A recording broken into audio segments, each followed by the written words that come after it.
হরে কৃষ্ণ। আজ বাড়িতে বানালাম সকলের জন্য তালের ফুরুলি। আমরা সকলেই জানি এখন তালের সিজন চলছে, তো সেই হিসাবে এই তালের ফুরুলি আমি বানাচ্ছি আজকে বাড়িতে। তো প্রতিদিন মা কাকিমা তো অক্লান্ত পরিশ্রম করে আমাদের সকলের জন্য খাবার বানিয়ে দেয়।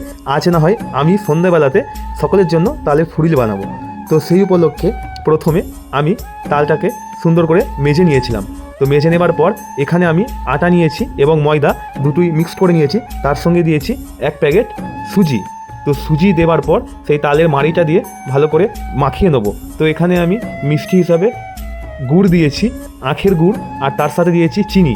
দু রকমই পাইল করে নিয়েছিলাম। খেতে হয়তো টেস্ট ভালো হবে সেই হিসাবে, কিন্তু খেতেও একদম খুবই দুর্দান্ত হয়েছিল। তো তালের এই বড়া ফুরুলি কার কার পছন্দের অবশ্যই কিন্তু কমেন্ট করে জানিও। তারপরে সব কিছু দেওয়ার পর সুন্দর করে মিক্স করে মাখিয়ে নিয়েছিলাম। মাঝে মধ্যে রান্না করতে কার না ভালো লাগে, আর সেটা যদি বাড়ির কাউকে রান্না করে খাওয়ানো হয় তো তার মজা আনন্দ ঠিক অনেকটাই আলাদা। তো যারা যারা করো তারা অবশ্যই জানো। তারপর এখানে আমি কিছুটা পরিমাণ কালো জিরে আর একটু নুনও মিশিয়ে নিয়েছিলাম। মিশিয়ে নেওয়ার পর বাটারটা সুন্দর করে রেডি করে নিয়েছি। একদম পাতলাও করা যাবে না আর খুবও টাইট করা যাবে না, পুরো মাঝারি হিসাবে রাখতে হবে। তারপরে কড়াইয়ে তেল দিয়ে সুন্দর করে এক এক করে সেই তালের ফুরুলির মতো শেপ দিয়ে গোল গোল এনেছিলাম। তো দেখতেই পাচ্ছ অলরেডি শুরু হয়ে গেছে, একদম শেষের দিকে। তো একদিকে করছি, একদিকে ভাই কাকা সবাই তুলে নিয়ে গিয়ে খাচ্ছে। তো সকলে ভালো থেকো, সুস্থ থেকো, আর কার কার ভেতরে ভালো লাগে অবশ্যই কিন্তু কমেন্ট করে জানিও।